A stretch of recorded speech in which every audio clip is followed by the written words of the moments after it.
but he would like to interview Simpiwe. And there's a reason behind that. Because Nozi and I, we know each other for some time, since 2017, I think. She likes, we like telling the story actually, but her version is better than mine. Yeah, just maybe share with the audience. How did we meet? Yeah.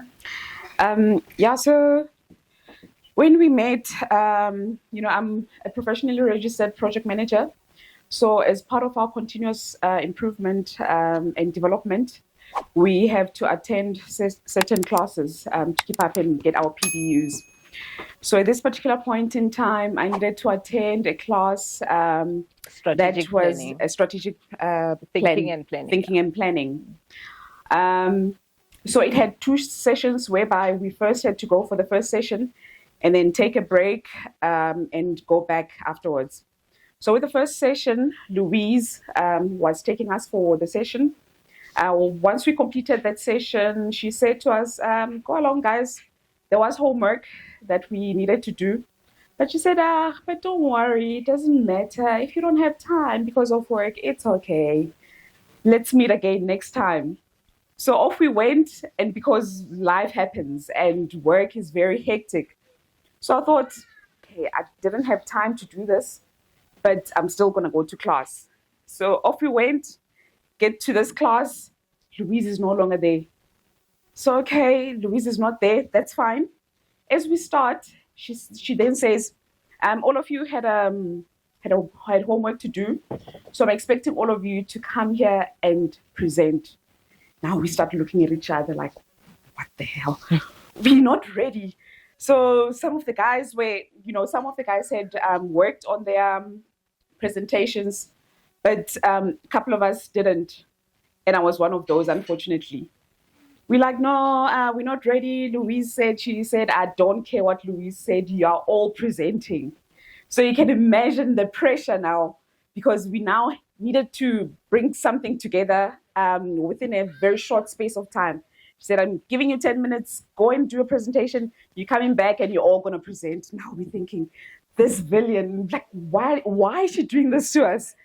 But fast forward, after that meeting, after that session, we started connecting in such a way that Joy and I, we love beautiful things.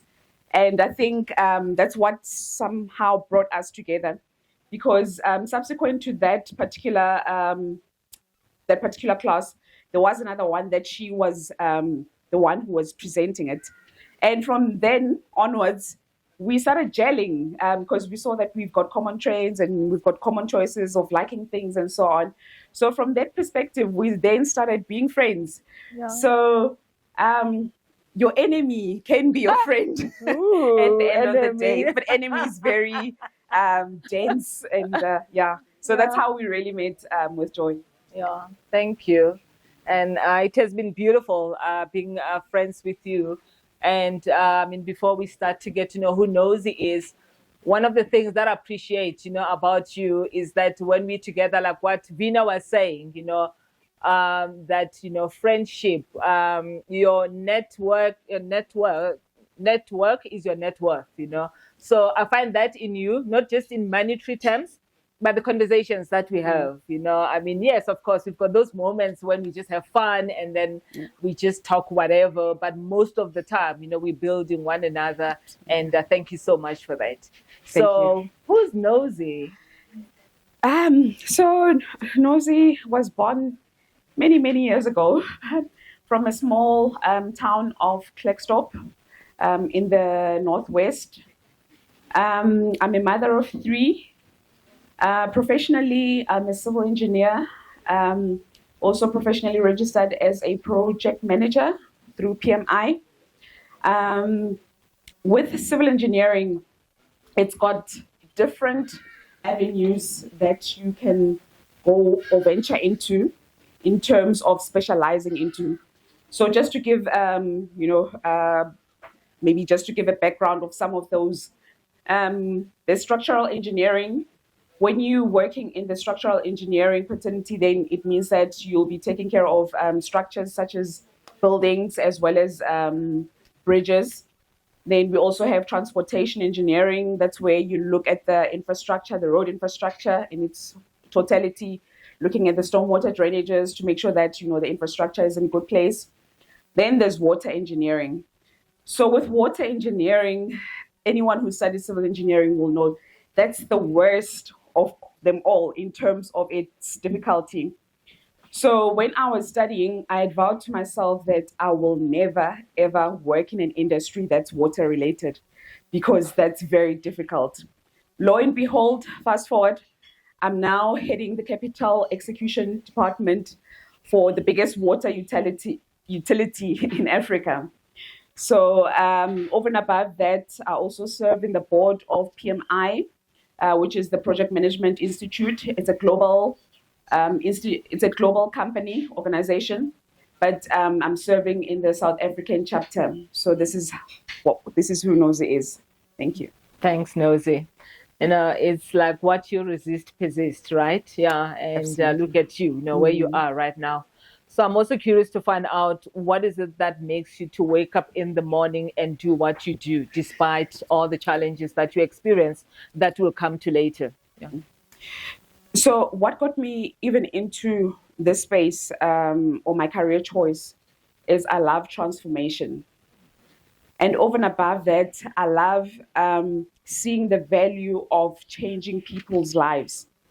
So with what I do on a daily basis, really, we're making sure that over 11 million people in Gauteng are able to access potable water, good quality potable water.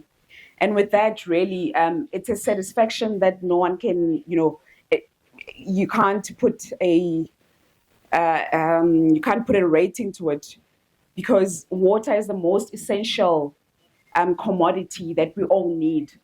Water is needed for plants. Water is needed for us as human beings. Water is needed for us to be able to do whatever that we need to do. So that really gives me, that satisfaction that we are making a difference in the world. So interesting, because when interviewing Elvandre, also from a corporate space like you, he kept on talking about making a difference, in other people's lives. That's something that you didn't want to specialize focus on, yeah, and now it's giving you that sense of fulfillment, and which is quite great. You also mentioned that you serve on the board of PMI. Can you please just elaborate briefly on that? How did you end up being in that space? So with PMI, if you are professionally registered with them, well, you first have to go and write the board exam. Once you've passed that, then you are certified as a professional project manager. So you get to be part of the PMI community globally. But over and above that, we've got chapters for the different regions. So we've got the African region, but which is subdivided into different countries throughout the sub-Saharan area. So with that, there came a time when there were, I'm under the Project Management Institute South Africa chapter. So there came a time when elections were due in terms of having new members of the board onto the platform. I went for it, and I was successfully elected into the board. That's how I came into it. Awesome, yeah, and congratulations, on that. So, what has been so far that biggest milestone, the highlight in your career? I think just to put perspective into, or put context into what I'm about to say, I'll take it back to trying to define maybe success holistically. Because I think that with success, you are being measured on you being able to obtain your goals. So with that, it starts off with making sure that you see the vision or the goals which you want to achieve. And from that perspective, obviously, wherever you're going, there must be a campus that's leading to where you're going. You can't just be navigating your way around, not knowing where you're shooting at. Mm-hmm. So that's where that first instance comes from. Secondly, you need to then understand the the obstacles that you're going to face as you're traversing this journey. And that's the most critical element, because it's not all rosy as you're trying to get to a successful point. And thirdly, you then have to, in your mind, create a positive mindset, because you need a positive mindset to keep you going. Because success doesn't come, with you taking a lift. You have to take the stairs, and taking the stairs means the hard work that you put into it.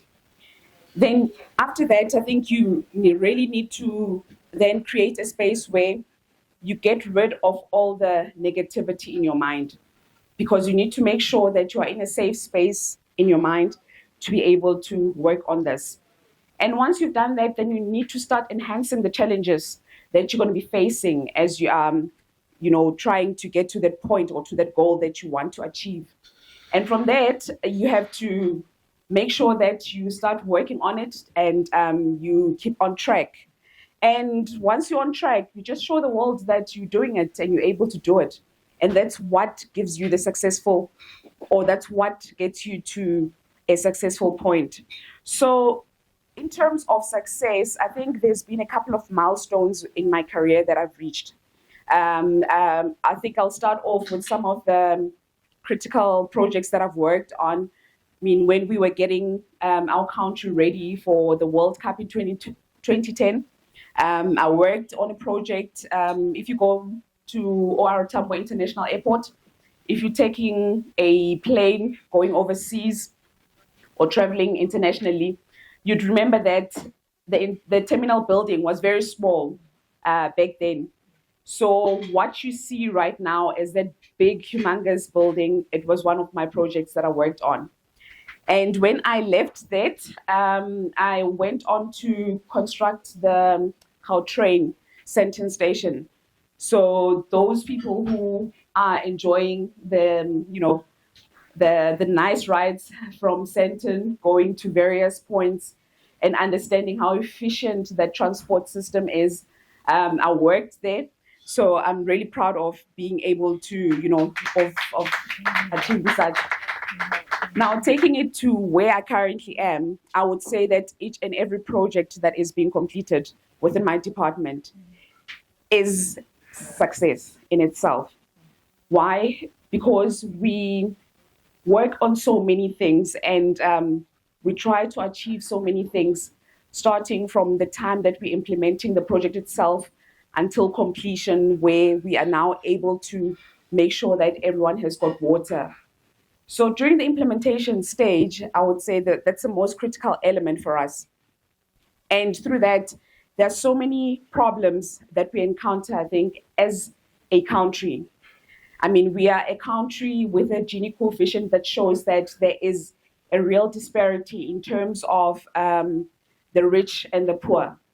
And with that, it means that the skills development that's required, we also need to make sure that we create jobs as we implement the projects. So those are some of the most critical things that we do, because in every area that we're working in, we make sure that the community in that area is well taken care of in terms of uplifting the skills as well as creating jobs for those people. And once we complete the jobs, obviously the main thing is making sure that everyone has got good quality potable water. Oh, wow. I think that's a wow, guys, right? I've had some of you even clapping hands, and I think she deserves that round of applause. Absolutely. I always refer to her as a doll, like beauty with brains, right? Yeah.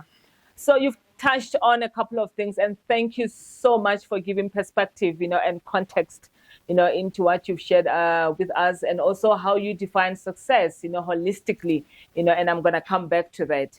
You also spoke about vision, which is your true north, right? And I just want to find out, with everything that is happening in your life, you are a mother, you're a student. I mean, last year you've just completed your MBA. With PMI, you travel, you have a globetrotter, on a personal level, on a business level.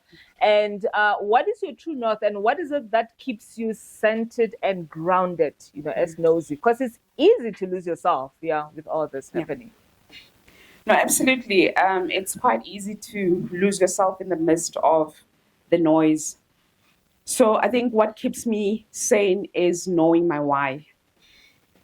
My why is centered around making sure that there's transformation and making sure that other people's lives are transformed and they are better off with anything that I touch and work on. So in the midst of all the noise at any particular point in time, I make sure that I take the effort of zooming out if I need to, take time out, reflect, re-energize, and come back. Yeah, that's awesome. That pause is very important, and we always talk about it. So before I go to, the blunder and that you've experienced, in your life, I know there's many, but that one, specific one that you felt like, no, I'm not going to do this anymore. I just want to find out regarding living your life, holistically. And, we always talk about integration instead of, work-life balance. That is, it's about, integration and also prioritizing whatever that, you need to attend to. You got to be agile, at that point in time. How do you make sure that you integrate and make sure that your life, holistically is in alignment with who you are and your core values? Yeah, so I think it's all about understanding the different facets in your life that you play. I have to understand that I'm a mother. I'm a student at the time when I was studying. I run a department. I'm a friend, and all sorts of things. But when push comes to shove and things are very difficult, like the past 2 years when I was studying, I think the people that are close to you get to understand when you're not available, and they're able to support you holistically. And in that way, you're still able to get that full complement in terms of you being there for each and every one of them, although you're not physically there. But I think that the people that really love you and understand you will understand where you're coming from. Oh, absolutely. It's leaning in, to your community as well. It's like from that book by the former COO of Facebook, Sheryl Sandberg, who's now the board of Meta, saying that we gotta lean in and cultivate, those relationships. Yeah, awesome. Thank you. So now let's switch gears to the blunders.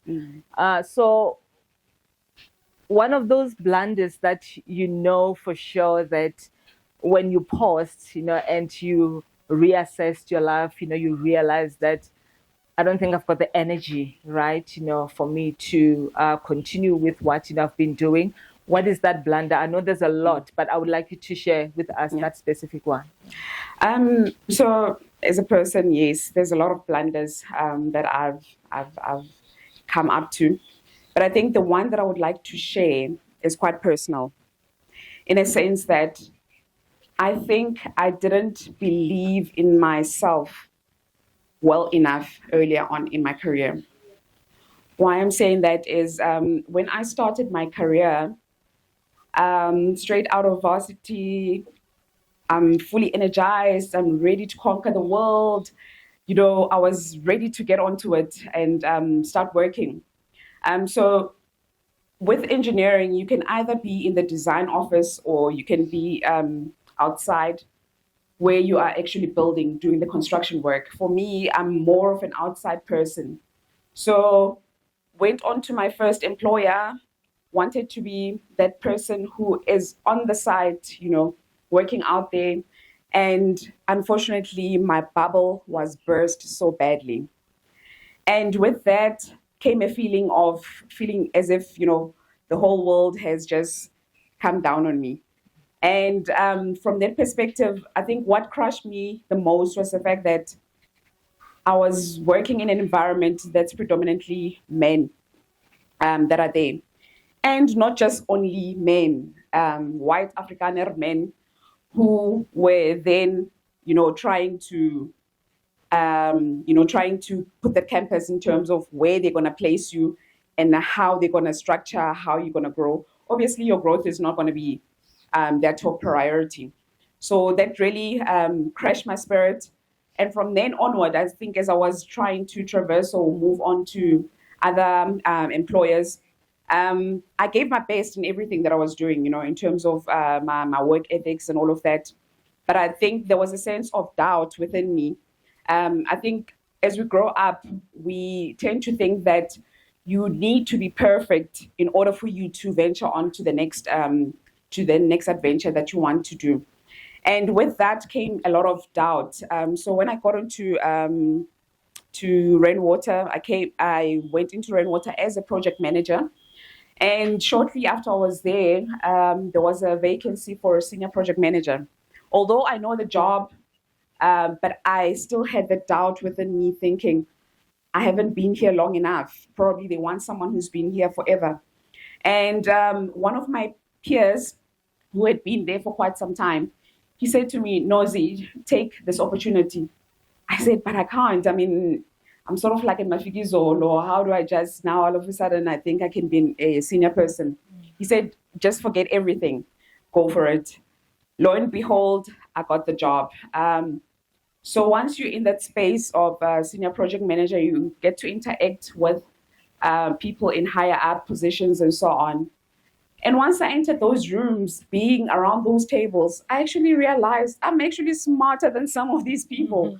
So why was I holding back? And that gave me a sense of, from now on, there's no more holding back. Whether you're ready or not, you're jumping onto whatever that you want to do because you know exactly where you want to go. So that's a blunder that I really regret. Oh, wow. So I hear some imposter syndrome as well that, a lot of people, struggle with. And for me, what I would like to know specifically is how did you have that shift in perspective? Shifting your mindsets, your behaviors, the way of thinking, the way of doing things, to say that no, now I realize who I am, and what happened for you to have that shift in root perspective. Well, actually, some of it has to do with you. So because we had to do some of those tests in terms of DISC, getting to know yourself and all of that when we were doing one of those courses. So I've always known that I'm a very, as an engineer, you always. So I'm an S-type, more of an S-type. You're more conscientious, yes. You and an introvert. I remember because I'm the one that did the assessment. So I think for the longest of times, I never accepted who I was, thinking that my personality doesn't resonate with being a powerful person. I always thought the red D type people are the only ones who can run the world, who can run everything. And I didn't accept myself. But once we started delving into what it means to be an S type of person, and looking at the fact that most of the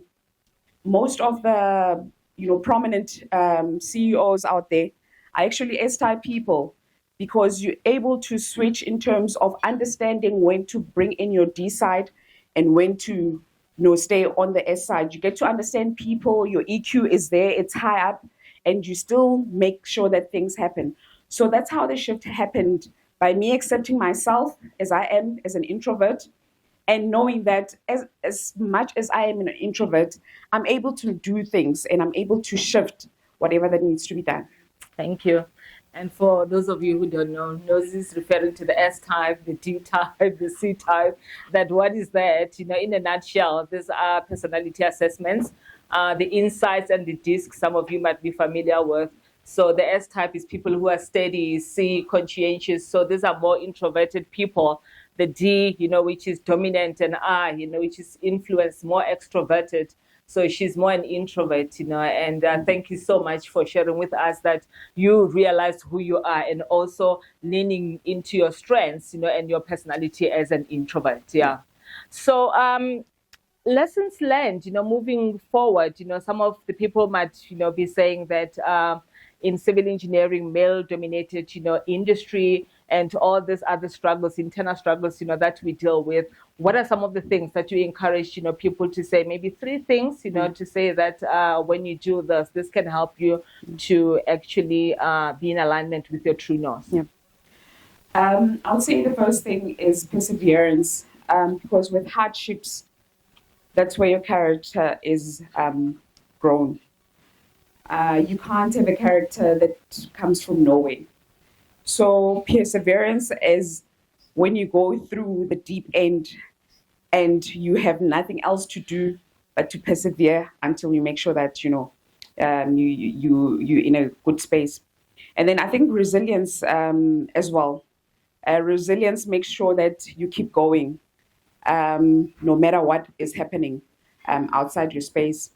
And then I think the last thing would be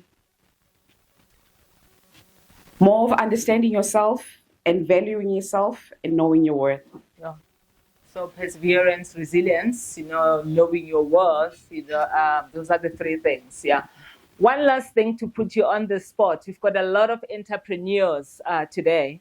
So, and, some of us, we try our luck, with organizations like, Rainwater, not to put Rainwater on the spot, but what are the things that we need to be cognizant of, to attract, work, and also to make sure that, we deliver effectively to the entrepreneurs from your side? I think firstly, you first need to understand the space within which you're working. Understand the environment, the micro and macro economics that affect that particular environment. With that comes things like legislative policies and all of that, which you need to understand and be fully cognizant of before you can venture into that area, because that will set the tone in terms of what is coming. Are you able to persevere through such? Or do you feel that there's something else different that you would get into? And then I think networking sessions are quite good as well, because you get to meet like-minded people who can assist in different areas. What I'm trying to say is you might be a specialist in one particular area or focus, but having like-minded people from different avenues assists you in terms of it's quicker for you to get the knowledge. You don't have to go and study for it. It's quicker for you to pick up a phone and say, hey, I'm in the environmental space now. I need assistance with any submissions that need to be done to DOA or anything like that. So that helps to have people who understand the situation and the environment as well. So I think those are the main key things. And the most,